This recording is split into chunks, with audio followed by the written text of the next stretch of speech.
నమస్కారం, welcome to Suman TV. నేను గీతాంజలి. ఇవాళ మన కార్యక్రమంలో విశిష్ట అతిథి ఉన్నారండి. తెలుగు ఆధ్యాత్మిక ప్రపంచాన్ని దివిటీ పట్టుకుని ముందుకు నడిపిస్తున్న అతి కొద్ది మంది మహానుభావుల్లో ఆయన ఒకరు. పూజా విధానాలు, ధర్మ సందేహాలు, ఆధ్యాత్మిక విశేషాలు, సనాతన ధర్మం గొప్పతనం, ఇలాంటి అనేక అంశాలు ప్రజలకు అర్థమయ్యేలా చాలా సింపుల్గా వివరిస్తూ ఎంతో మందిని ప్రభావితం చేస్తున్న సాఫ్ట్వేర్ ఇంజనీర్ ఆయన మరెవరో కాదు, అందరికీ సుపరిచితులు, మనందరికీ ఎంతో ఇష్టమైన నండూరి శ్రీనివాస్ గారు. నమస్కారం గురువు గారు. శ్రీ విష్ణు రూపాయ నమ శివాయ. శ్రీమాత్రే నమః. నమస్కారం తల్లి, బాగున్నారా? చాలా బాగున్నాను, చాలా సంతోషంగా ఉన్నాను. వాస్తవానికి ఇవాళ మిమ్మల్ని కలవటం, చూడటమే ఒక అదృష్టంగా భావిస్తున్నాను. ప్రత్యక్షంగా ఇది ఎన్నో జన్మల పుణ్యఫలమే, ఖచ్చితంగా చెప్తానమాట. మీరు ఎలా ఉన్నారు? అమ్మవారి దయ వల్ల మేమందరం హాయిగా ఉన్నాం అమ్మ. మా ఉద్యోగము, మా సాధన అవన్నీ చేసుకుంటూ హడావుడిగా ఉన్నాం, కానీ హాయిగా ఉన్నాం. ముందుగా ధన్యవాదాలు తెలియజేస్తున్నాను అంగీకరించినందుకు ఇంటర్వ్యూకి. ఎందుకంటే మీరు చాలా బిజీగా ఉంటారు. భౌతికంగా కావచ్చు, ఈ ప్రపంచంలో ఉన్నందుకు మనం ఏదో ఒక వృత్తిలో ఉండాలి. అవి కొనసాగిస్తూ ఆధ్యాత్మిక చింతనలో, ఆ సాధనలో ఉండడం అనేది ఇది చాలా కష్టమైన పని అండి. కానీ అది ఎంతో సమర్థవంతంగా రెండు మీరు పోషిస్తున్నారు. పాత్రలనే చెప్తాను నేను ఖచ్చితంగా. సమర్థవంతంగా వాటిని రెండు పడవల పైన అలా తీసుకువెళ్తూ ఉన్నారు. ఇందులో భాగంగా ఎప్పుడు వీడియోలు చూసినా మన ఇంట్లో మనిషి మనతో మాట్లాడుతున్నట్లుగా, నా సోదరుడో లేకపోతే నా తోడబుట్టిన వాళ్ళు ఇలా అనిపించిన దగ్గర బంధువులు ఎవరో ఇలా మాట్లాడుతున్నారు, మన గురించి చెప్తున్నారనే భావన నాకు అనిపిస్తూ ఉంటుంది. అది ఇప్పుడు చూడగానే అందుకే చూస్తూ అలా ఉంటున్నాను కాసేపు. సంతోషం అండి అంగీకరించినందుకు. ప్రస్తుతం ఎలా ఉన్నారు? చెప్తున్నాను కదమ్మా, హాయిగానే ఉన్నాం, కానీ చాలా హడావుడిగా ఉన్నాము. ఎందుకంటే ఈ రెండు పడవలు నడపడం, ఒకటేమో నా ప్రాజెక్టులు, నా ఉద్యోగం అదంతాను, రెండోదేమో నా సాధన, నా జపం, నా స్పిరిచువల్ రీసెర్చ్, ఆలయాలకి తిరగడం, రీసెర్చ్ చేయడం అదంతాను. ఈ మధ్య ఈ రెండు పడవలు కాకుండా భగవంతుడు మూడో పడవని తీసుకొచ్చాడు నా భార్య ద్వారా. అదేమిటంటే ఈ మధ్య ట్రస్ట్ ఒకటి ప్రారంభించాం కదా, దాంతో అది కూడా మొదలైంది. దానికోసం సేవా కార్యక్రమాల కోసం తిరగడం, దానివల్ల చాలా బిజీగా ఉంటుంది. పాపం మీరు సంవత్సరం పైనుంచి అడుగుతున్నారు, కానీ నాకు ఇప్పటిదాకా కుదరలేదు. అది కేవలం ఇదే కారణం. ఇదిగో ఇప్పుడు అమ్మవారు దేనికైనా సరే సమయం రావాలి తల్లి. ఆవిడ ఎప్పుడు కలవమంటే అప్పుడు కలవడం. ఆజ్ఞ ఇది, ఆమె అనుమతితోనే ఇంటర్వ్యూని ప్రారంభిద్దాము. ముందుగా మీరు ఫస్ట్ ఇంట్రొడక్షన్ లో చెప్పేటువంటి ఆ మాట ఎంతో మందిని అలా కట్టిపడేస్తుందంటే, శ్రీ విష్ణు రూపాయ నమః శివాయ. అసలు ఫస్ట్ నేను మొట్టమొదటిగా మీ దగ్గరే విన్నానండి ఇలా చెప్పటం, శ్రీ విష్ణు రూపాయ నమః శివాయ అంటే అర్థం ఏమిటంటే, ఎందుకు ఈ విధంగా చెబుతూ ఉన్నారు, ఇక్కడ నేను వినలేదే అని ఫస్ట్ నాకు ఆశ్చర్యం అనిపించింది మీ వీడియో చూడగానే. అదే ఎందుకు మీరు దాంతో ప్రారంభిస్తారు ఒక వీడియోని? మొట్టమొదటి ప్రశ్న అయినా చాలా ముఖ్యమైన ప్రశ్న అడిగాను. నేను మిమ్మల్ని ఒకటి అడుగుతాను. సనాతన ధర్మం, మనందరం సనాతన ధర్మం అనే గొడుగు కింద ఉన్నవాళ్ళం కదా. ఈ సనాతన ధర్మానికి విఘాతం కలిగించేవి, దెబ్బ తగిలించేవి ముఖ్యంగా ఏమిటి చెప్పండి? ఎవరిని అడగండి మీరు, వాళ్ళు చెప్పేది ఏమిటంటే పాషండ మతాలు అంటారు. ఎవరైనా చెప్పేది అదే, సనాతన ధర్మానికి దెబ్బ తగిలించేవి పాషండ మతాలు అంటారు. ఈ పాషండమైనవన్నీ ఎక్స్టర్నల్ అమ్మా. దానికన్నా ముఖ్యమైనది ఏమిటంటే సనాతన ధర్మం లోపలున్న ఇంటర్నల్ సమస్య. ఆ సమస్యలన్నిటిలోకి అతిపెద్దది ఇప్పుడు నేను మొట్టమొదటి చెప్పే మాట అది. ఇప్పుడు మీరు ఈ మధ్య ఒక వారం రోజుల క్రితం అనుకుంటా మా పిల్లలు పెడితే ఒక సినిమా చూసా, శివాజీ మహారాజ్ కుమారుడు శంభాజీ అని, ఆయన మీద ఒక సినిమా వచ్చింది ఈ మధ్య, చూసుంటారు కదా. చావా, కరెక్ట్. అది అందులో ఇప్పుడు ఆయన ఎందుకు ఓడిపోయారు అంటారు, కారణం ఏమిటి చెప్పండి? ఆయన వాళ్ళకి దొరికిస్తారు కదా, ఈ దుర్మార్గులకి చిత్రహింసలు పెట్టారు. ఆయన చూస్తే హృదయ విదారకంగా ఉంటుంది అసలు. అబ్బా, 2 రోజులు జపం చేస్తే అదే గుర్తొచ్చింది. ఆయన ఎందుకు దొరికిపోయారు కారణం ఊహించండి మీరు. ఎవరైనా ఏమంటారంటే ఔరంగజేబు వాళ్ళు అంటారు, కాదు, ఆయనకి 2 బావమరుదులు ఉండి వాళ్ళు మోసం చేయడం వల్ల దొరికిపోయారు. అది గమనించారు మీరు ఆ సినిమాలో? ఇంకా మీరు చరిత్ర ఎక్కడ తీసుకోండి, ఇప్పుడు మన లోతుగా చూస్తే అంటే మన ఇంట్లో వాళ్ళే మన దగ్గర ఉన్నారు. కరెక్ట్. ఎప్పుడైనా ధర్మానికైనా దేశానికైనా ప్రమాదం వచ్చింది అంటే బయట వాళ్ళకన్నా కూడా మొట్టమొదట లోపల వాళ్ళ దగ్గరించే ప్రారంభం అవుతుంది ఆ ప్రమాదం. మీరు ఎక్కడికైనా చరిత్రలో తీసుకోండి. ఇప్పుడు ఉదాహరణకి మన బొబ్బిలి యుద్ధం మీకు తెలుసు కదా. ఆ బొబ్బిలి యుద్ధంలో బుస్సీ ఉన్నాడు. వాడు ఏం చేయలేకపోయాడు మన బొబ్బిలి సామ్రాజ్యాన్ని. చేయలేకపోతే లోపల ఉన్న వాళ్ళే దగ్గర బంధువులే వెళ్ళి గొడవ సృష్టించి అక్కడ కలిసేసరికి అప్పుడు మొత్తం గొడవ అయింది, అంతే కదా. అలాగే సనాతన ధర్మానికి కూడా ఈ బయట పాషండ మతాల దగ్గర నుంచి సమస్య ఉన్నమాట వాస్తవమే, కానీ అంతకన్నా పెద్ద సమస్య ఏమిటంటే ముందు అంతర్లీనంగా ఉన్నవి పరిష్కరించుకోవాలమ్మా. దాంట్లో ముఖ్యమైనది ఏమిటంటే శివకేశవ భేదం. ఇప్పటికి కూడా సనాతన ధర్మంలో మేము విష్ణువునే నమ్ముతాము, శివుడిని కించపరుస్తాం, లేకపోతే శివుడినే నమ్ముతాం విష్ణువుని కించపరుస్తాం, లేకపోతే అమ్మవారిని నమ్ముతాం. అలాంటి వాళ్ళు చాలా మంది ఉన్నారు. ఇప్పుడు విష్ణువే దేవుడు అంటే తప్పులేదు, విష్ణువు దేవుడు అంటే తప్పులేదు, విష్ణువే దేవుడు అంటేనే వస్తుంది. అలాగే శివుడు దేవుడు అంటే తప్పులేదు, శివుడే దేవుడు అంటే వస్తుంది. వాటి వల్ల చాలా చీలికలు వచ్చి దురదృష్టవశాత్తు సనాతన ధర్మం చీలిపోతుంది. నాకు మా నాన్నగారు నేర్పింది, మా గురువు గారు ఎక్కిరాల కృష్ణమాచార్యుల వారని మాస్టర్ ఈకే అంటారు, మీకు తెలిసే ఉంటారు, వారు ఇప్పుడు లేరు. వారు నేర్పినది ఏమిటి అంటే శివకేశవ అభేదం. ఇప్పటికి కూడా మీరు చూస్తే సామవేదం వారు, చాగంటి వారు, ఇలాంటి గురువులందరూ కూడా అదే నేర్పిస్తూ ఉంటారు. అది జనాల్లోకి బాగా వెళ్ళాలనే నా ప్రవచనం దేన్నైనా మొట్టమొదట శ్రీ విష్ణు రూపాయ నమశివాయ అని మొదలు పెడతా.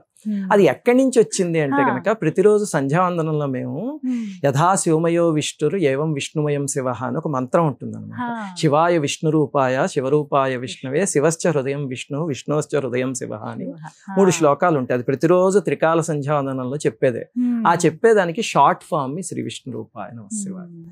అందుకే ఇప్పుడు మళ్ళీ మీ ఈ ఇంటర్వ్యూ ముఖంగా చెప్తున్నాను, సనాతన ధర్మంలో ఉన్న వాళ్ళు ఎవ్వరూ కూడా శివుడు ఎక్కువ విష్ణువు ఎక్కువ వీళ్ళు తక్కువ వాళ్ళు తక్కువ అనే దాంట్లోంచి బయటకు వచ్చేసి అన్ని దేవీ దేవతల్ని సమానంగా ఒకే భక్తితో పూజించుకోవాలి. అది జరిగిన నాడు నా ఆశయం సిద్ధించినట్టే. నిజమే, మీరన్నమాట అక్షర సత్యం గురువు గారు. ఆ భేదం ఎప్పుడూ చూపించకూడదు. దేవాలయాలకు వెళ్ళినా కూడా విష్ణు ఆలయం ఉందంటే ఖచ్చితంగా అక్కడ పక్కనే శివాలయం ఒకటి ఉంటుంది. ఈ మధ్య కూడా కొన్ని దేవాలయాలు అలా చేస్తున్నారు. అది నాకు చాలా సంతోషం అనిపించింది. విష్ణు ఆలయం అయితే శివాలయం చూడటం, శివాలయం ఉంటే ఖచ్చితంగా విష్ణుమూర్తి వారిది ఒక విగ్రహం అయినా చిన్న మందిరం అయినా ఏర్పాటు చేయడం అనేది అంటే త్వరలోనే మీ ఆశయం ఏదైతే ఉందో అది నెరవేరుతుందని అనిపిస్తోందా? నెరవేరుతుందమ్మా ఖచ్చితంగా. ఇప్పుడు మీరు చూస్తే సామవేదం వారు కానీ చాగంటి వారు కానీ వీళ్ళందరూ కూడా ఇదే సిద్ధాంతాన్ని ముందుకు తీసుకువెళ్తున్నారు. అందుకని తొందరలో జనాల్లో భేద దృష్టి పోతుంది. కాకపోతే ఇప్పుడు మీరు అడిగారు కాబట్టి మీకు ఇంకొక మాట కూడా చెప్తా. సామాన్యంగా ఈ కీచులాటల్లో వీళ్ళు ఏం చేస్తారంటే, ఇప్పుడు వైష్ణవులు ఉన్నారనుకోండి, వైష్ణవ సాంప్రదాయానికి ఇచ్చిన గ్రంథాలు తీసుకొచ్చి చూడండి ఇందులో విష్ణువే అధికుడు అని చెప్పారు, మిగతా వాళ్ళందరూ తక్కువ అని చెప్పారంటారు.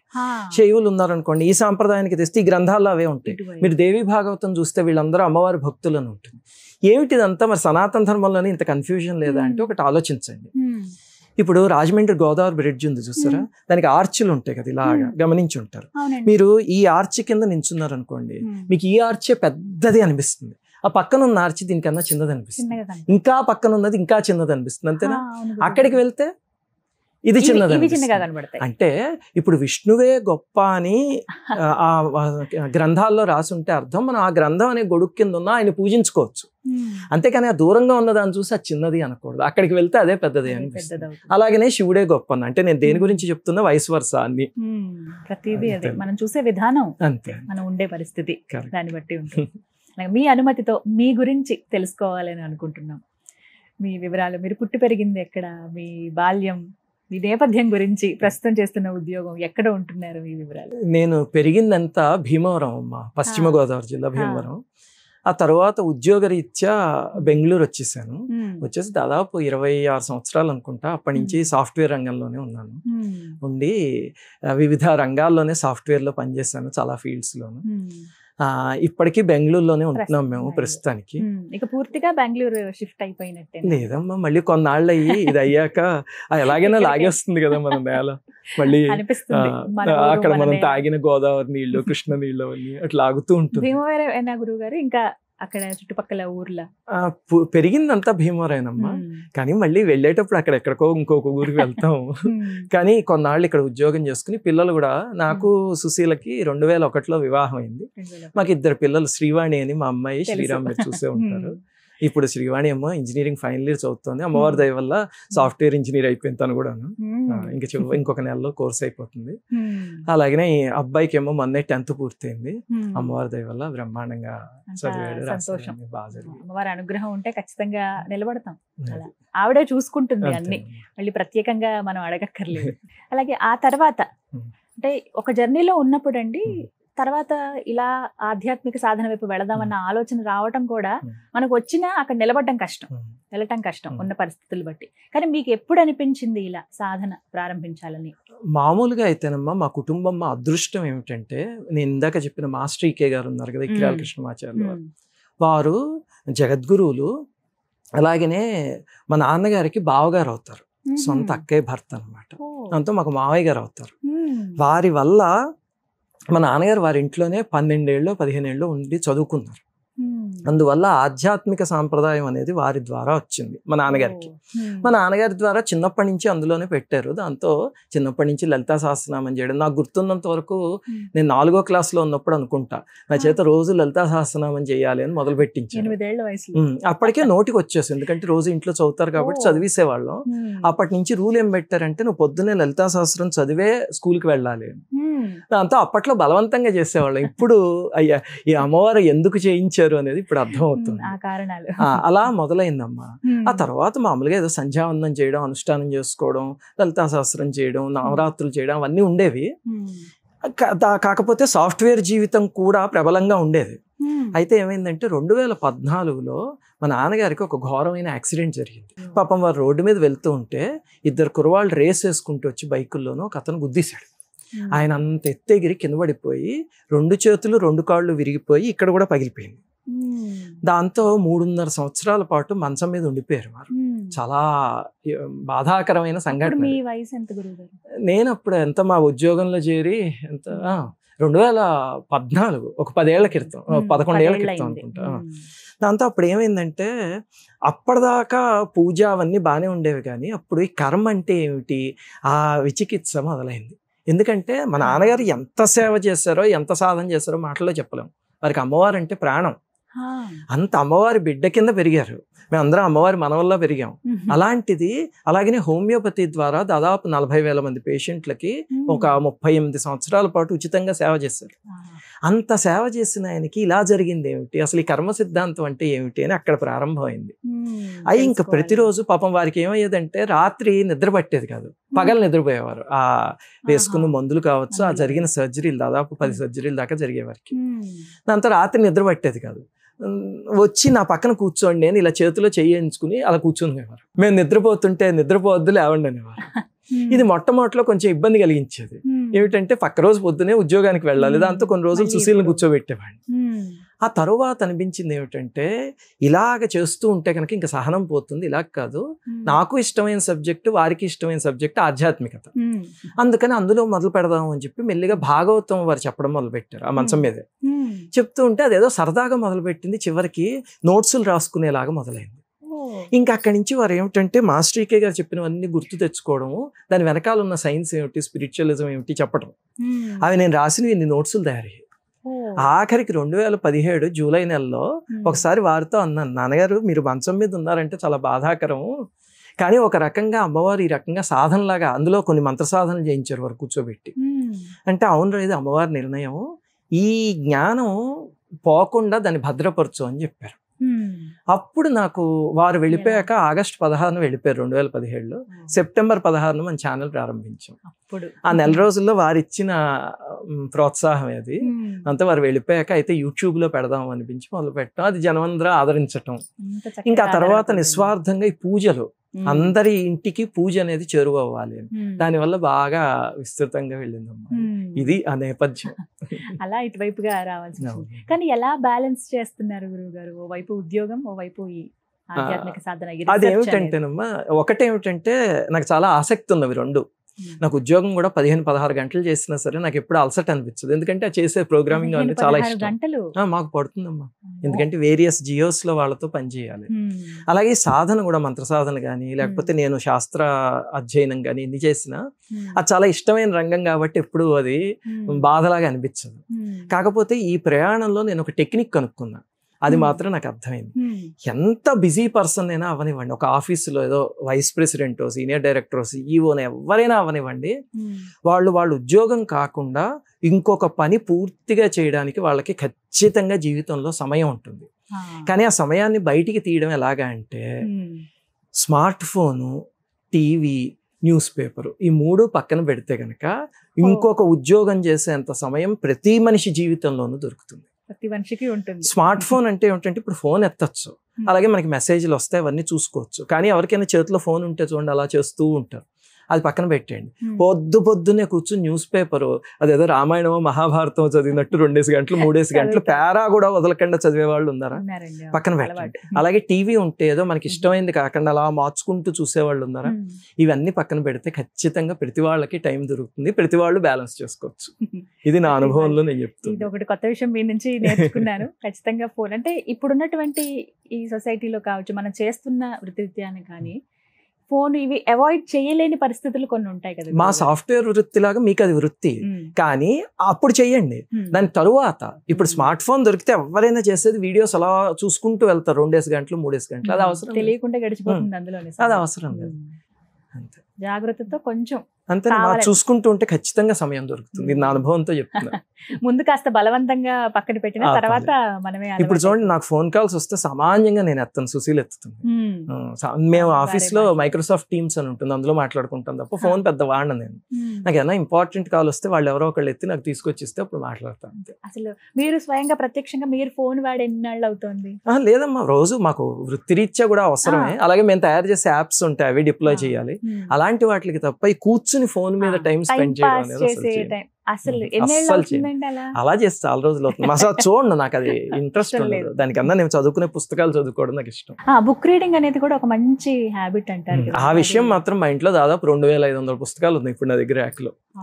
అందులో చాలా చదివినవే మళ్ళీ చదువుతూ ఉంటాను. నేను చదివి పక్కన అలా నోట్స్ రాసుకుంటూ ఉంటాను. చదివినవే చదువుతాను అన్నారు కదా, అలా మీకు ఎప్పటికీ ఆసక్తి అనిపించేటువంటి పుస్తకం ఏదండి? చాలా ఉందేమో. ఉదాహరణకి నాకు రామాయణం అంటే ప్రాణం, ఎన్నిసార్లు చదివి ఉంటాను. అలాగే భాగవతం, నాకు భాగవతం అన్న చాలా ఇష్టం. రామాయణం కన్నా కూడా భాగవతం, ఇంకా రామాయణం ధర్మాన్ని చెప్తుంది, కానీ సీతారాములు వాళ్ళు పడిన కష్టాలు అవన్నీ. భాగవతం అలా కాదు, మనస్సు గాలిలో తేలిపోతుంది. అలాగే నాకు పోతన గారి భాగవతం అంటే ప్రాణం. ఆ పద్యాలు అయితే ఇంకా అలా చదువుతూనే ఉంటాను అంతే. రోజు పొద్దున ఒక 10 నిమిషాలు, పావు గంట, అరగంట ఖచ్చితంగా. భాగవతం అనేది నాకు ప్రాణం అమ్మ, ఇంకా వదలలేను. ఒక పద్యం మా కోసం ఏదైనా ఒకటి. ఎవ్వని చే జనించు జగమెవ్వని లోపల నుండు లీనమై, ఎవ్వని ఎందుడిందు పరమేశ్వరుడెవ్వడు, మూల కారణం బెవ్వడు, అనాది మధ్యలయుడెవ్వడు, సర్వము తానే అయిన వాడెవ్వడు, వాని ఆత్మభవునీశ్వరునే శరణంబు వేడదన్. ఇది భాగవతానికి హృదయం లాంటి పద్యం. దీని అర్థం కూడా ఇది ఏమిటంటేనమ్మా, భగవత్ తత్వాన్ని, ఇందాక నేను శ్రీ విష్ణు రూపాయ నమ శివాయ అన్న అదే తత్వాన్ని విష్ణు అని చెప్పరు, శివుడు అని చెప్పరు, అమ్మవారు అని చెప్పరు. అబ్స్ట్రాక్ట్ మూల కారణం ఏదైతే ఉందో, దేని నుంచి అయితే ఇవన్నీ కూడా వచ్చాయో దానిని ఆత్మభవుని, అది నాలో ఉన్నది ఒకటే, దానికి నమస్కారం చేస్తున్నాను. ఇది ఇంకా అల్టిమేట్ అనమాట ఆధ్యాత్మిక జ్ఞానంలోనే. ఎవరో ఒకళ్ళు వచ్చి గాంధీ గారిని ఏమిటి మీ ధర్మం అంటేను అని అడిగారు. భగవంతుడు అంటే ఎవరు అని అడిగితే ఆయన ఇదే డెఫినిషన్ ఇచ్చారు. భగవంతుడు అంటే మా దాంట్లో ఈ దేవుడా అని కాదు, ఏ శక్తి అయితే అన్నిటిని సృష్టిస్తోంది, అన్నిటిని నడిపిస్తోంది, అన్నిటిని లయం చేసుకుంటుందో దాన్నే భగవంతుడు అంటారు. జనరేటర్, ఆపరేటర్ అండ్ డిస్ట్రాయర్ అనమాట, GOD. దాంతో అతను బ్రిటిషర్ ఆశ్చర్యపోయి ఆయన సత్యాగ్రహానికి ఒక బ్లాంక్ చెక్ రాసి ఇచ్చేసాడు అని ఆయన చరిత్రలో ఉంటుంది. దాన్నే ఉపనిషత్తులు యతోవా ఇమాని భూతాని జాయంతి ఏన జాతాని జీవంతి యత్ప్రేత్యభిషం విశంతి అని మన తైత్రీయోపనిషత్తులోనూ అక్కడ చెప్తారు. దానికి తెలుగు అన్నమాట. మీ పైన ప్రభావం చూపించిన వ్యక్తులు ఎవరైనా ఉన్నారా? ఉంటే గనక ఏ దశల్లో ఎవరెవరు ఉన్నారు, అవి ఎలాంటి ప్రభావాన్ని చూపించారు? సంతోషం. ఈ వేదిక ముఖంగా వాళ్ళందరినీ మళ్ళీ ఒకసారి స్మరించుకోవడం నా అదృష్టం. ఏమిటంటేనమ్మా, జీవితంలో ఎప్పుడెప్పుడు ఎవరు అవసరమో అమ్మవారు వాళ్ళని అప్పుడప్పుడు పంపించి నా జీవితంలో దిశానిర్దేశం చేశారు. ఉదాహరణకి చిన్నప్పటి నుంచి కూడా ఈ మార్గంలో పెట్టింది మా నాన్నగారు. వారు ఎప్పుడో ఒకటే మాట అనేవారు, పూజా మందిరంలో పూజ చేయడం కదరా, బయటకు వచ్చి ప్రతి జీవిలోనూ భగవంతుని చూడాలి, అది నిజమైన పూజ. అది చిన్నప్పటి నుంచి ఒక థియరీ లాగా నేర్పించేశారు. అది ఆయన చెప్తున్నది ఏమిటో అర్థం అవ్వని వయస్సులోనే అది వచ్చేసింది. అది ఏమిటో అర్థం తెలియదు దానికి. ఆయన అలాగే చూసేవారు. ఉదాహరణకి మా ఇంటికి రిక్షా తొక్కునే కార్మికులు, ఇలాంటి పొలం పనులు చేసుకునే వాళ్ళు బోలెడు ఎంతమంది ఆయన దగ్గర వైద్యం చేయించుకోవడానికి వచ్చేవారు. ఆయన ఉచితంగా వైద్యం చేసేవారు. వాళ్ళని ఎంత ఆదరణతో చూసేవారు.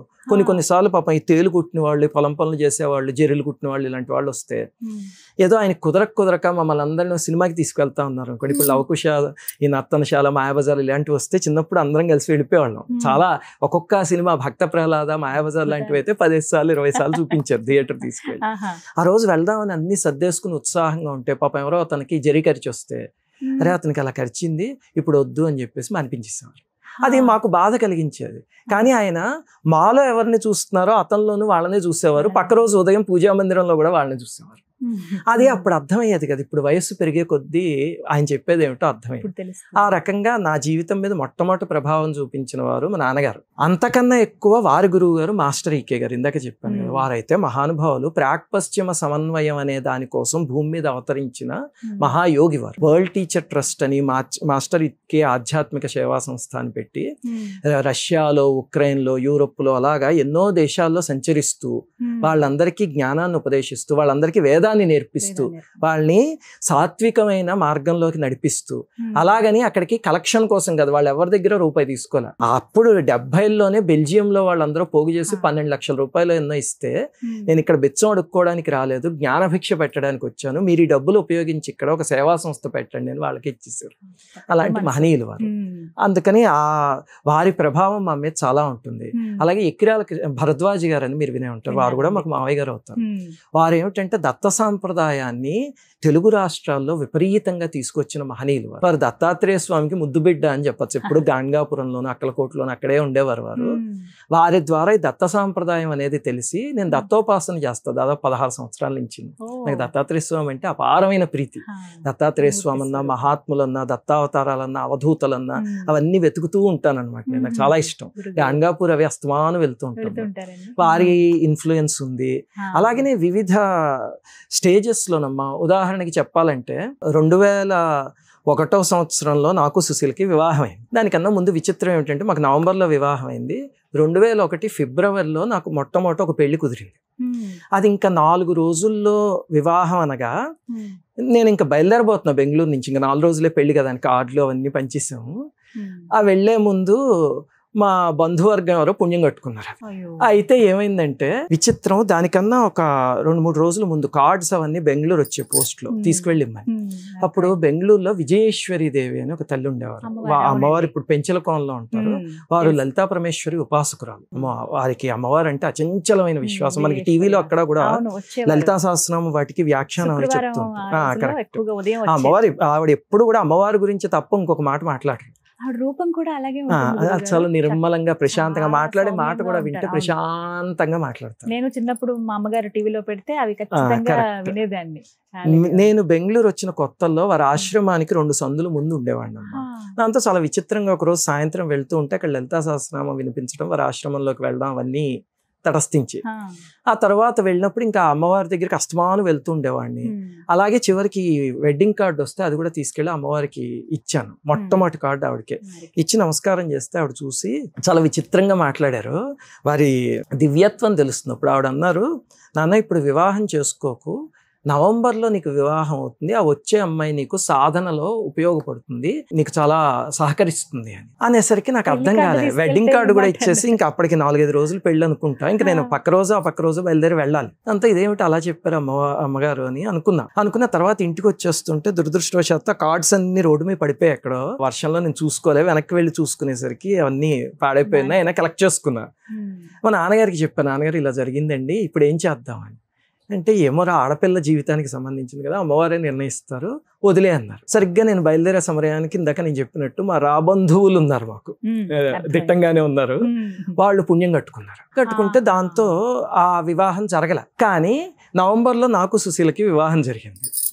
ఆవిడ నవంబర్ అని చెప్పారు ఖచ్చితంగాను. అదే నవంబర్లో చాలా అనుకోకుండా జరిగింది. వీళ్ళ నేపథ్యం ఏమిటంటే, వీళ్ళు ఆదిలాబాద్ జిల్లాలో సిరిపూర్ కాగజ్ నగర్ అని ఒక ప్రదేశం ఉంది, అక్కడ పుట్టింది అనమాట తను. కాకపోతే వాళ్ళ నేటివ్ ప్లేస్ ఏమో ఇక్కడ రాజమండ్రి పక్కనే. అక్కడి నుంచి గోపారం అంటారు. అక్కడి నుంచి ఆరిజిన్. వాళ్ళ నాన్నగారు ఉద్యోగరీత్యా ఆదిలాబాద్ జిల్లాకి వెళ్ళిపోయారు. దాంతో అక్కడి నుంచి రావడం, ఈ సంబంధం కుదరడం. ఉదాహరణకి ఈ రోజు మధ్యాహ్నం కూడా మేము పొద్దున్నే ఫ్లైట్లో దిగి మధ్యాహ్నం బసకు వచ్చేసరికి మధ్యాహ్నం దాటేసింది. దాంతో వెంటనే నేను స్నానం చేస్తుంటే సుశీల్ గమ్మున చేసిరండి మనం జపం చేసుకోవాలి కదా అనేసరికి మొట్టమొదట మళ్ళీ విజయేశ్వరి దేవి గుర్తొచ్చారు. చూడండి ఆ తల్లి నీకు సాధనలో సహకరిస్తుంది అన్నారు. స్నానం చేసేసి రండి జపం చేసుకోవాలి, తర్వాత కూర్చొని జపం చేసుకుని భోజనం చేసి అవన్నీ చేస్తారు. చూడండి అప్పుడు ఆ తల్లి చేసింది. అలాగే సామవేదం వారు నేను ఇందాక చెప్పినట్టు శివకేశవ శక్తి సంబంధిత విషయాల్లో సందేహాలు వచ్చినప్పుడల్లా వారి ప్రవచనాలు వింటేనే అవన్నీ తీరే. అలాగే చాగంటి వారిని చూస్తే మహానుభావులు, నేను ఇప్పటికీ ఇంతకాలం ఎన్ని ప్రవచనాలు చెప్పినా ఎక్కడ రూపాయి తీసుకోలేదు నేను. దానికి ఆదర్శం ఎవరు అంటే చాగంటి వారు. వారి దగ్గర నేర్చుకున్న విషయం ఇది. అలాగనే మంత్ర సాధన చేయడానికి నాకు స్ఫూర్తి సిద్ధేశ్వరానంద భారతి మహాస్వామి అని వారు కుర్తాళం పీఠాధిపతి. వారి ద్వారానే సైన్స్ చదువుకున్న నాకు అసలు మంత్ర సాధన ఏమిటి, దాని శక్తి ఏమిటి అవన్నీ తెలిసేవి అంటే కారణం వారే. అప్పటిదాకా నేను కూడా మంత్రానికి చింతకాయలు రాలుతాయా అనే సైంటిఫిక్ టెంపర్మెంట్ లోనే ఉండేవాడిని. వారు చూపించిన మార్గంలోకి వెళ్ళాక చింతకాయలు కాదు సరిగ్గా చేస్తే బంగారు ఉసిరికాయలు కూడా రాలుతాయి అని ఇప్పుడు అర్థమైంది. అలాగా జీవితాన్ని చాలా మంది ప్రభావితం చేశారు. ఈ వేదికాముఖంగా వారందరికీ నమస్కారం. పరమ గురువులు వాళ్ళు. చాలా సంతోషం. వారు మీరు ఎలా చెప్తూ ఉంటే నిజమా ఇంత జరిగిందా అని అనిపించింది. కొన్ని అద్భుతాలే కదండి జీవితంలో. అంతేనమ్మా, ఎన్ని విషయాలు. ఇప్పుడు నేను చెప్పిన విజయేశ్వరి దేవి సంఘటన ఎంత విచిత్రమైన సంఘటన. అలాగనే నేను అది చాలా ఇంటర్వ్యూలో కూడా గతంలో చెప్పాను. మాకు సంతానం మా అమ్మాయి పుట్టిన తర్వాత 6 ఏళ్ల పాటు లేకపోతే రామాయణంలో పుత్రకామేష్ట అధ్యాయాలు 2 ఉంటాయి బాలకాండలు, అవి చదివితే మా అబ్బాయి పుట్టాడు శ్రీరామని. అది ఎంత మిరక్యులస్ సంఘటన. నేను గతంలో చాలాసార్లు చెప్పాను కాబట్టి ఇప్పుడు చెప్పట్లేదు. కానీ అలాంటివన్నీ చూసినప్పుడు భగవంతుడి మీద విశ్వాసం ఇంకా బలపడింది. అది బలపడమే ఎవరికైనా పాపం కష్టాలు వస్తే వాళ్ళు అక్కడికి ఇక్కడికి వెళ్ళి డబ్బులు పోగొట్టుకోకలేకుండా భగవంతుడి పాదాలు పట్టుకుని స్వస్థత పొందొచ్చు అని చెప్పి ఛానల్ పెట్టి ఛానల్ ద్వారా అవన్నీ చేస్తున్నాం. ఇంకా అదే అడగబోయాను తర్వాత ప్రశ్న. అసలు ఎలా ఛానల్ ప్రారంభిద్దామన్న ఆలోచన రావడానికి కారణం మీ జీవితమే. అంటే నేను ఇందాక చెప్పినట్టు మా నాన్నగారు మంచం మీద ఉన్నప్పుడు వారు చెప్పిందంతా ఆ జ్ఞానాన్ని ఎక్కడైనా భద్రపరిస్తే బాగుంటుంది అనిపించిందమ్మా. అప్పుడు యూట్యూబ్ లో పెడితే కనుక ఇంకొక 100 ఏళ్ళైనా అక్కడ ఉంటుంది ఆ వీడియో. ఎందుకంటే పూర్వకాలంలో ఇప్పుడు పుస్తకాలు రాస్తే చదివే తీరిక ఎవరికీ ఉండదు, ఆడియో బుక్స్ వచ్చేసాయి. అంతే కదమ్మా. చూడండి వంట చేసుకుంటూ టీవీలో ఏవో ఒకటి చూస్తూ ఉంటారు స్త్రీలు. అలాంటి వాళ్ళు ఇవి చూడటం మొదలు పెట్టారు అనుకోండి, వాళ్ళ పిల్లలకి చెప్తారు. ఆ రకంగా ప్రారంభించడం మొదలైంది. ఆ తర్వాత ప్రవచనాలకి బయటికి వెళ్ళినప్పుడు నేను సుశీల కలిసి వెళ్తే అందరూ వచ్చి వాళ్ళకి పాపం ఈ కష్టం ఉందని కొంతమంది అయితే చెప్తారు. అసలు హృదయ విదారకం అమ్మ, గుండె పిండేసినట్టు అయిపోతుంది వాళ్ళు చెప్పిన కష్టాలు వింటే. మనం అలాంటి కష్టాలు ఎక్కడో సినిమా కష్టాలు అంటారు అనుకుంటాం, కాదు నిజ జీవితంలో అలాంటివి ఎంతమందికి ఉన్నాయో పాపం. ఆ కష్టాలకి తోడు ఏమవుతుందంటే ఇప్పుడు ఆరోగ్యపరంగా చాలా ఘోరంగా ఇబ్బంది పడుతున్నారు అనుకోండి, ఏం చేస్తారు? డాక్టర్ దగ్గరికి వెళ్తారు. ఆయన తగ్గించకపోతే పై డాక్టర్ దగ్గరికి వెళ్తారు. తగ్గించకపోతే సూపర్ స్పెషాలిటీ హాస్పిటల్కి వెళ్తారు. అక్కడ కూడా తగ్గకపోతే ఏం చేస్తారు? వెంటనే జ్యోతిష్యుడి దగ్గరికి వెళ్తారు. ఎవరైనా అంతే. చూడండి లైఫ్ లో ఏమిటిది ఇలా జరిగింది, వాళ్ళు వెంటనే ఏం చెప్తారంటే నీ మీద ప్రయోగం జరిగింది అంటారు. ఫస్ట్ మొట్టమొదటి అదే మాట అంటారు ఎవరినైనా చూడండి. తర్వాత ఏమంటారంటే అక్కడ వరకు చెప్పి ఏదో నువ్వు చేసుకొని ఆయన అంటే పర్వాలే, నా దగ్గర శాంతి చేయిస్తేనే తగ్గుతుంది. నా దగ్గర జాతకం చెప్పించుకున్న వాళ్ళు నా దగ్గరే శాంతి చేయించుకోవాలి. దానికి ఏదో 30,000 అవుతుంది. ఈ 30,000 అయ్యాక తగ్గదు, ఇంకొక 1,00,000 అవుతుంది. ఇలాగ తయారైంది. మేము పురాణాలు కానీ శాస్త్ర గ్రంథాలు కానీ ఇప్పుడు మేము మంత్రసాధన చేస్తాం, కానీ మంత్రసాధన చేయాలి అంటే నియమాలు ఉన్నాయి. గురువు దగ్గర ఉపదేశం తీసుకోవాలి, దానికి ఒక నియమబద్ధమైన జీవితం నడిపితే తప్ప మంత్రసాధన చేయడానికి కుదరదు.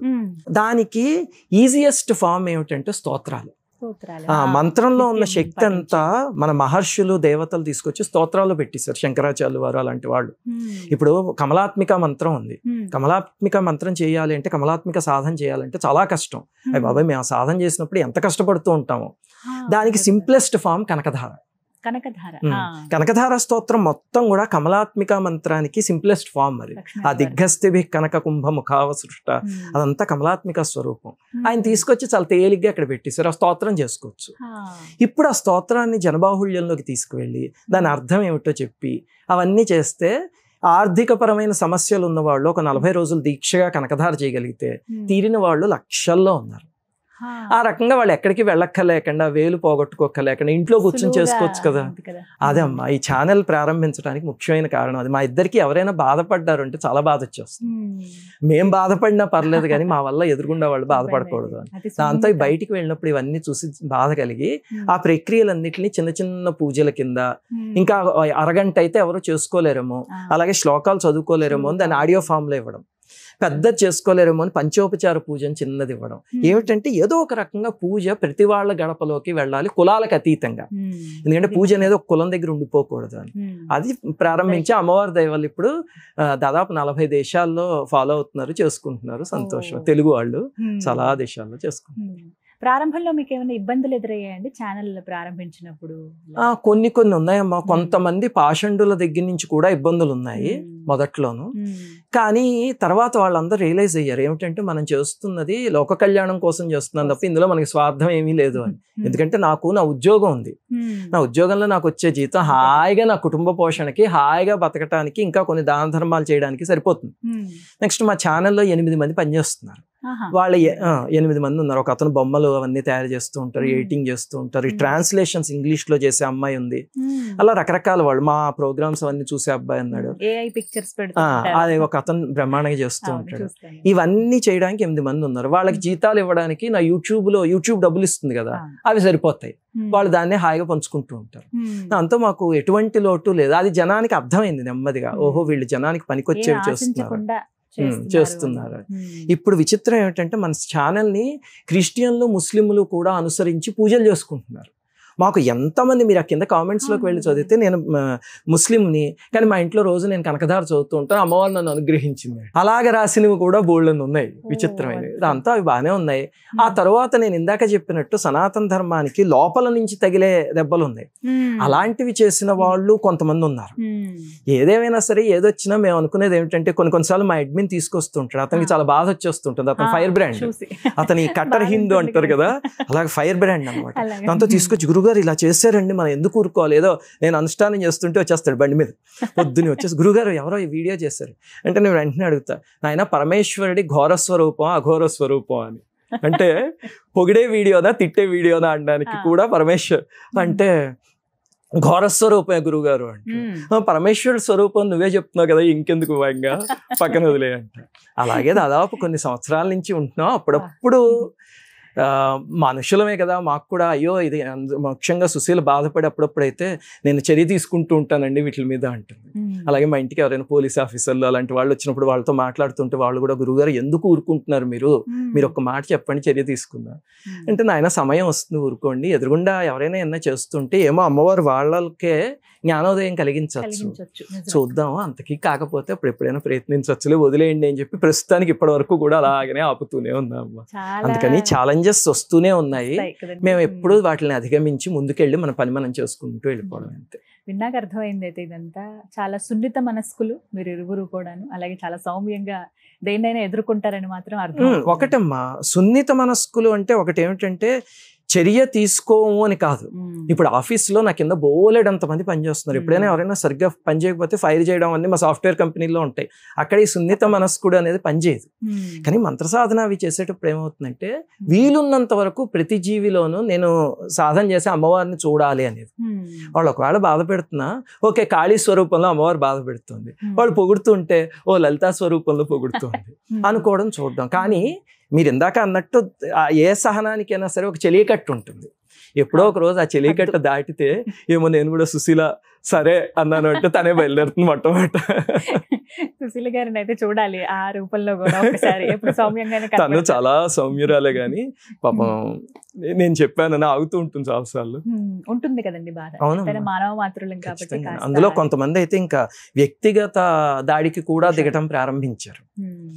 అయినా సరే ప్రస్తుతానికి అమ్మవారి రూపం వదిలేదు. సోషల్ మీడియా అనేది అందరి దగ్గర ఉన్నప్పుడు రకరకాల భావాలు ఎదురవుతూ ఉంటాయి. అందులోనూ దురదృష్టం అదృష్టం తెలియదు కానీ నా ఫోటో, గరికపాటి వారి ఫోటో ఇలా కొంతమంది పెట్టివి దూషిస్తే కనుక వ్యూస్ వస్తున్నాయి. అది ప్రారంభించారు. అలా అయినా వారు బతుకుతున్నారని మనం ఆనందించాలంటే. ఇప్పుడు చూడండి, రాముల వారిని నానా తిట్లు తిడుతూ ఒక ఆవిడ రామాయణం మీద పుస్తకాలు రాసింది. ఆ రాసిన ఆవిడకి కూడా బెస్ట్ సెల్లర్ అయ్యి డబ్బులు వచ్చేలాగా రామయ్య అనుగ్రహించారు. అంతోటి రామయ్యనే తిడితే ఆయన అనుగ్రహించారు. ఆయన పాదాల దగ్గర దాసులం మనం, ఆ మాత్రం నేర్చుకోకపోతే ఆయన తగ్గించేలాగా.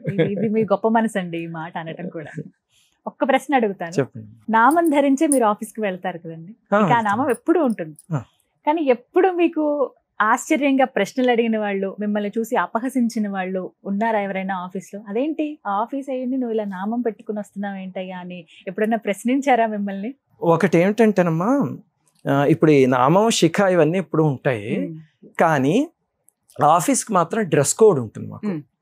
అలాగే ముఖ్యంగా క్లయింట్ ప్లేస్కి వెళ్తే కనుక ఖచ్చితంగా ఇన్షర్ట్ చేసుకెళ్దాం, షూస్ వేసుకెళ్దాం, అవన్నీ డ్రెస్ కోడ్ ఉంటాయి. అవి పాటించి తీరాలి. కాకపోతే వీటికి మాత్రం ఏమీ లేదు అభ్యంతరం, హాయిగా వెళ్తాం. అక్కడ కూడా మన సబ్స్క్రైబర్స్ బోల్డ్ మంది ఉన్నారు, వేరే భాషల వాళ్ళు ఇంగ్లీష్ సబ్ టైటిల్స్ చదివి చూసుకునే వాళ్ళు ఉన్నారు, అంత వాళ్ళందరికీ తెలుసు. సాఫ్ట్వేర్ కంపెనీలో సామాన్యంగా ఏమిటంటే ఒత్తి వర్క్ తప్ప ఇంకేవి పట్టించుకోరు. సాఫ్ట్వేర్ కంపెనీలో ఆ డిగ్నిటీ ఉంటుందమ్మా. ఎవరి వేషం ఏదైనా, ఎవరి భాష ఏదైనా, ఎవరి పేరు ఏదైనా, ఎవరి కులం ఏదైనా, కేవలం వర్క్ మాత్రమే చూస్తారు తప్ప ఇంకేవి పట్టించుకోరు. ఆ డిగ్నిటీ ఉంటుంది. ఇంకా ముఖ్యంగా ఏమిటంటే మా పాత ఆఫీస్లో ఒక ఆయన ఉండేవారు. ఆయన నాకు తెలిసి ఇస్కాన్కి సంబంధించిన ఆయన అనుకుంటా. ఆయన ఒక చిన్న ఇక్కడ దాకా ఒక అంగస్త్రం లాంటిది కట్టుకుని, ఒక చిన్న జుబ్బా వేసుకుని తెల్లది, నామం పెట్టుకుని, ఒక సంచి తగిలించుకుని రబ్బర్ చెప్పులతో వస్తుంటాడు ఆఫీస్కి. ఆయన మా దాంట్లో ల్యాబ్స్ అని ఒకటి ఉండేది. ల్యాబ్స్ టీమ్ అన్నిటికన్నా కష్టం అయింది, అందులో పనిచేసేవాడు. ఆయన ఐఐటీలోనే ఎక్కడ చదువుకున్నాడు, అంతే సింపుల్ గా ఎక్కడైనా హరే కృష్ణ అంటాడు అంతే. ఒకసారి బాగున్నారు, ఆయన అందరూ స్వామీజీ స్వామీజీ అని పిలుస్తూ ఉంటారు. ఆయన ప్రోగ్రామర్, మంచి ప్రోగ్రామర్, హరే కృష్ణ అంటారు. ఇలాంటి వాళ్ళు బోల్డ్ మంది ఉన్నారు. సాఫ్ట్వేర్ లో డిగ్నిటీ ఉంటుందమ్మా. అలా ఎప్పుడు అంటూ ఉంటారు కదా, సైన్స్ అంతా ఇప్పుడు ఎంత ఫాస్ట్ జనరేషన్ లో ఉన్నాము, ఇప్పటికీ ఇంకా దేవుడిని నమ్ముకుంటూ ఆ నామాలు పెట్టుకుని అలా ఎలా వస్తామని కొంతమంది ప్రశ్నిస్తూ ఉంటారు. ఇలా కొంతమంది ఎదుర్కొంటున్నారు కూడా ఇప్పుడు బయట సమాజంలో. ఒకటి ఏమిటంటేనమ్మా, ఈ నామం అవి పెట్టుకుంటున్నందుకు నేను గర్వపడతాను. హిందువునని గర్వించు, హిందువుగా జీవించు అంటారు చూడండి, అలా నాకు చాలా హాయిగా ఉంటుంది. కాకపోతే మాకు లంచ్ టేబుల్స్ దగ్గర మీరు చెప్పిన లాంటి వాదనలు అస్తమానం వస్తూ ఉంటాయి, అస్తమానం. అంతా ఎవరైనా వాదించుకున్నా సరే ఆఖరికి నా లంచ్ దగ్గరికి తీసుకొస్తారు. అక్కడ ఏదో ఒకటి మాట్లాడడము, దాని గురించి వాళ్ళకి అర్థమయ్యేలా చెప్పడం. ఎందుకంటే గురువుల దయ వల్ల కొంచెం జ్ఞానం తెలిసింది కాబట్టి వాళ్ళకి అర్థమయ్యేలా చెప్పడం, అలాంటి వాదనలు అయితే అస్తమానం జరుగుతూనే ఉంటాయి. వాటి గురించి సున్నితంగా అంతేనమ్మా, వాళ్ళకి అర్థమయ్యేలా చెప్పినప్పుడు మాత్రం కఠినంగానే చెప్తా, సున్నితంగా ఏం లేదు, శుభ్రంగా అర్థమయ్యేలాగే చెప్తా, శాస్త్రంలో దానికి ప్రమాణం అన్ని చూపించి. కాకపోతే ఎదురుకుండా వాళ్ళు జిజ్ఞాసతో అడుగుతున్నారా, లేకపోతే ఊరికే సమయం వేస్ట్ చేయడానికి అడుగుతున్నారా, వాదించడానికి అడుగుతున్నారు అనుకోండి, ఆయన నీతో వాదించే ఓపిక తీరిక నాకు లేవు, వెళ్ళరా అంట. జిజ్ఞాసతో తెలుసుకోవాలని అడిగితే మాత్రం ఖచ్చితంగా వాళ్ళకి అర్థమయ్యే వరకు సమాధానం చెప్పి వాళ్ళు అర్థమైంది అన్నాకనే పంపిస్తారు. గురుగారు, ప్రస్తుతం కొన్ని సమాజంలో ఉన్నటువంటి ప్రశ్నలు మీ ముందుంచుతానండి. సనాతన ధర్మం డేంజర్ లో ఉందా? సనాతన ధర్మాన్ని పాటించే వాళ్ళు ఇబ్బందులు పడే అవకాశాలు ఉన్నాయా? సనాతన ధర్మం పని అయిపోయింది ఇంకా అని ఇలాంటి మాటలు వింటూ ఉన్నాము. ఇవి మీరు విన్నప్పుడు మీకు ఏమనిపిస్తుంది? అమ్మ, ఇది అర్థం కావాలి అంటే మొట్టమొదట సనాతన ధర్మం అంటే ఏమిటో తెలియాలి. సనాతనం అంటే ఎప్పటి నుంచో ఉన్నది అని అర్థం. ఎప్పటి నుంచి అంటే ఎప్పటి నుంచి? 5000 ఏళ్ళ, 10,000 ఏళ్ళ, 1,00,000 ఏళ్ళ? రాముల వారి చరిత్ర జరిగే కొన్ని కోట్ల సంవత్సరాలు అయింది. ఎప్పటి నుంచి అంటే సృష్టి ఎప్పుడైతే క్రియేట్ అయిందో, సృష్టి వచ్చింది కదా, ఆ సృష్టితో పాటే సృష్టికి సంబంధించిన ఒక మాన్యువల్ కూడా వచ్చింది. అంటే ఇప్పుడు మీకు ఒక టీవీ ఉందనుకోండి, టీవీ మీరు ఎలా ఆపరేట్ చేస్తారు, దానికి ఒక మాన్యువల్ బుక్ ఇస్తాడు అంతే కదా. అలాగే సృష్టితో పాటు వచ్చిన మాన్యువల్లే ధర్మం. ఈ సృష్టిలో నడవాలి అంటే మీరు దేన్ని అనుసరించాలి అనేది ధర్మం. అది వేద రూపంలో వచ్చిందనమాట. అందుకని వేదాలు ఎవరు రచించలే. ఇప్పుడు పురాణాలు అవన్నీ వ్యాస మహర్షి కూర్చొని రచించినవి, కానీ వేదాలను అపౌరుషేయాలు అంటారు, ఎవరు రచించలే. ఎందుకంటే సృష్టింపబడినప్పుడే దాని మాన్యువల్ కూడా సృష్టింపబడి కిందకు వచ్చింది. అందులో ఉన్నవే సనాతన ధర్మం. అంటే ఏమి చెయ్యాలి, ఏమి చేయకూడదు. కానీ వేదం అందరికీ అర్థం కాదు కదా, ఆ వేద మంత్రాలకి అర్థం తెలుసుకోవడం చాలా కష్టం. దాంతో మహర్షులు ఏం చేశారంటే వాటిని పురాణ కథల రూపంలోకి మార్చారు. కథలు అయితే మనకి తేలిగ్గా అర్థమవుతాయి. ఆ తర్వాత ఇతిహాసాలు వచ్చి, ఇప్పుడు మీరు రామాయణం చూసారనుకోండి, శ్రీరాములు వారు ఎలా నడుచుకున్నారో అదంతా మనం ఒక నోట్స్ రాసుకుంటే ఆ పుస్తకానికి సనాతన ధర్మం అని పేరు పెట్టచ్చు. రాములు వారు నడిచిందే ధర్మం. అలాగే ధర్మరాజుల వారు మహాభారతంలో, దురదృష్టవశాత్తు మనకి కొన్ని పాడు సినిమాలు వచ్చి ధర్మరాజుల వారి క్యారెక్టర్ని అసాసినేట్ చేసేసినట్టు వచ్చే, కానీ లేకపోతే రాముల వారు ఎలాగో ధర్మరాజుల వారి వ్యక్తిత్వం, ఆ ధర్మం కూడా అలాంటిదే. ప్రతి చోట ధర్మం అంటే ఏమిటో దాన్ని అలా త్రాసులో వేసి తూచినట్టు పాటించారు వారు. అది మహాభారతం మొత్తం చదివితే, సినిమాలు చూడకుండా మనకి అర్థం అవుతుంది. అలాగా వాటిల్లో అందించారమ్మా. అందుకని సనాతనం అంటే ఎప్పుడు పుట్టిందో తెలియకుండా సృష్టితో వచ్చిందా అని ఎవడో కట్ చేసేయలేడు. అది మాత్రం గుర్తుపెట్టుకోండి. సాధ్యం కాదు. మళ్ళీ సృష్టితో వచ్చింది సృష్టితోనే వెళ్తుంది. అంటే ఎవరైనా వచ్చి మీకు ఈ సృష్టి మొత్తాన్ని ఎవరో నాశనం చేసేస్తారట అంటే చేయడానికి కుదరదు. అలాగే సనాతన ధర్మం అనేది ఇంకా మిగతా మతాలు ఇవన్నీ ఎక్కడికి వెళ్ళినా సరే ఆ ధర్మం అనేది మాత్రం సృష్టితో పాటు అలాగే ఉండిపోతుంది. కాకపోతే దానికి ఇబ్బంది కలుగుతోందా అంటే అది నిజమే. కానీ ఆ ఇబ్బంది అస్తమాను కలిగిందమ్మా. ఇప్పుడు ఉదాహరణకి మీరు శంకరాచార్యుల వారి కాలంలో చూస్తే ఇప్పుడు ఇంకా పాషండ మతాలు ఎన్ని ఉన్నాయంటే కొంచెమే, ఒక 3 4 వాటి నుంచి దాడి జరుగుతుంది. శంకరాచార్యుల వారి సమయంలో 72 మతాలు ఉన్నాయి. 72. వారు ఆ 72 అవైదికాల్ని ఖండించి సనాతన ధర్మాన్ని ప్రతిష్టాపన చేసిన మహానుభావులు వారు. అంటే 72 అవైదిక మతాలు సనాతన ధర్మాన్ని ఇబ్బంది పెడుతున్నప్పుడు శివుడి కిందకి దిగొచ్చి చేయాల్సింది చేశారు. ఆ తర్వాత ఒక 5000 సంవత్సరాలకు ముందు నారాయణుడి కిందకి దిగొచ్చి కృష్ణ స్వరూపంలో ఆయన చేయాల్సింది చేశాడు. మొత్తం సారం అంతటిని భగవద్గీతలో సామాన్యుడికి కూడా అర్థమయ్యే భాషలో ఇచ్చేసాడు మహానుభావుడు. అలాగా ధర్మగ్లాని ఎప్పుడు కలిగినా సరే దానికి సంబంధించిన వాళ్ళు ఎవరో ఒకళ్ళు వస్తూ ఉంటారు. అలాగే మీరు చూస్తే కొన్ని దశాబ్దాల క్రితం మత మార్పిడి అనేది విపరీతంగా ఉండేది. పాకల దగ్గరికి మా ఊళ్ళల్లో అక్కడ కూడా కొంచెం ఈ పల్లెవాడల్లాగా ఉంటాయి చూడండి, ఆ పాకల దగ్గరికి వచ్చేసి వాళ్ళని భయపెట్టి మీరు ఈ దేవుడి ప్రసాదం తిన్నారంటే మీకు జ్వరం వస్తుంది, ఇలా భయపెట్టి మతాలు మార్చేసిన వాళ్ళు ఉన్నారు. అదే సమయానికి సామవేదం వారు, చాగంటి వారు వాళ్ళు వచ్చారు. ఒక 2-3 దశాబ్దాల క్రితం వాళ్ళు ప్రారంభించారు. ఇప్పుడు చాగంటి వారి ప్రవచనాలు చూడండి, పాకల దగ్గర కూడా, బజ్జీల బండీల దగ్గర కూడా విన్న రోజులు ఉన్నాయి. అంటే భగవంతుడు అప్పుడు అవసరం అయినప్పుడు వాళ్ళిద్దరిని పంపించాడు. సామవేదం వారు 32వ సంవత్సరం నుంచి ప్రవచనాలు చెప్పడం ప్రారంభించారు. రేపు వారి జన్మదినం కూడా, మహనీయుడికి నమస్కారం. 32 ఏళ్ల నుంచి శంకరాచార్యుల వారు 32 ఏళ్లకు వదిలేశారు, వీరు 32 ఏళ్లకి ప్రారంభించారు. మరి అమ్మవారు ఆ సంకల్పం ఎందుకు కలిగించారు? వారు అంతకుముందు వేరే రంగంలో పనిచేసేవారు. అంటే సనాతన ధర్మానికి అవసరమైనప్పుడు ధర్మం ఒకరిని పంపించింది, ఎవరో ఒకరిని పంపిస్తుందమ్మా. ఆ రకంగా ధర్మం కాపాడబడుతుంది. మనం చేయాల్సిన పని ఏమిటంటే మనలో ప్రతి వాళ్ళకి కూడా అయితే జ్ఞానం ఉంటుంది, లేకపోతే బలం ఉంటుంది. అంటే జ్ఞాన బలమైనా దేహ బలమైనా ఉంటాయి. జ్ఞాన బలం ఉన్న వాళ్ళందరూ ఏం చేయాలంటే వాళ్ళ చుట్టుపక్కల ఒక 10 మందినో 100 మందినో 1000 మందినో ఒక్కళ్ళనో పోగు చేసి మన ధర్మం గురించి, మన ఇతిహాసాల గురించి వాళ్ళకి చెప్తూ ఉండాలి. ఈ దేహ బలం ఉన్న వాళ్ళు ఏం చేయాలంటే వాళ్ళకి అరబుచ్చుకుని చక్కగా ఏ మిలిటరీలోనే చేరారు అనుకోండి, ఇప్పుడు దేశానికి అవసరం రాబోతుంది, అలాంటి అవసరం వస్తే మేము ఉన్నాము అని లక్షల మంది అక్కడ దిగ్గలిగితే కనుక అది ఇంకోటి. ఇలా ఈ 2 మార్గాల్లోనూ ధర్మాన్ని పరిరక్షించుకోవచ్చు. ఎందుకంటే ఇప్పుడు అవన్నీ వింటున్నవేనండి, సనాతన ధర్మాన్ని నిర్మూలిస్తాం, ఇది నిర్మూలం అవుతుంది అన్నట్టు మాట్లాడారు. అసలు అది జరిగే పనేనా? లేదమ్మా, 400 ఏళ్ల పాటు మహమ్మదీయులు పరిపాలించారు మన దేశాన్ని. ఔరంగజేబు వీళ్ళందరూ ఇక్కడ ఉన్న వాళ్ళే కదా, 400 ఏళ్ళు పరిపాలించారు. ఇప్పుడు ఇంకా ఎవరు పరిపాలించట్లేదు, ఇప్పుడు పరిపాలిస్తుంది మన పాలకులే. వాళ్ళు 400 ఏళ్ళు, తర్వాత బ్రిటిష్ వాళ్ళు 200 ఏళ్ళు పరిపాలించారు. వాళ్ళంతా శాయశక్తిలా ప్రయత్నించారు. ఆ ధర్మం మాత్రం ఎప్పుడు అక్కడే ఉంటుంది. అవసరమైనప్పుడు ఎవరో ఒక మహాత్ముడు అవతారం వచ్చి దాన్ని పరిరక్షిస్తుంది. మనం చేయాల్సిన బాధ్యత ఇది మానవ ప్రయత్నం, అది దైవ సహాయం. మనం చేయాల్సిన మానవ ప్రయత్నం. ఇప్పుడు ప్రతి ఇంట్లోనూ పూజ జరగాలి అనేది మా ఆశయం. ఎందుకంటే ఇప్పుడు లక్షల ఇళ్లలో పూజ చేస్తున్నారు. ఆ ఇంటికి వెళ్ళి ఎవరినైనా మతం మార్చమని చూద్దాం, మార్చలేరు. ఎందుకంటే వీళ్ళు రోజు పూజ చేసి భగవంతుడికి దగ్గర అయిపోయారు కాబట్టి వీళ్ళు ఇంకెవరు దూరం చేయలేరు, అంతే. అది ఒక మార్గం. అలాగనే కరబుచ్చుకుని నించునే వాళ్ళు కొంతమంది ఉన్నారు. వాళ్ళు ఏ సైన్యంలోనూ, ఇప్పుడు మన సైన్యం ఉన్నారు, వాళ్ళు అక్కడ నిలబడబట్టే కదా ఇప్పుడు పక్క దేశాలు భయపడుతున్నాయి మనకి. వాళ్ళు ధర్మరక్షకులే ఉండగలుగుతున్నాం ఇక్కడ. అలాగే వీళ్ళిద్దరూ మానవ ప్రయత్నం చేస్తూ ఉంటే అవసరమైనప్పుడు దేవుడు వచ్చి సహాయం చేస్తూ ఉంటాడు.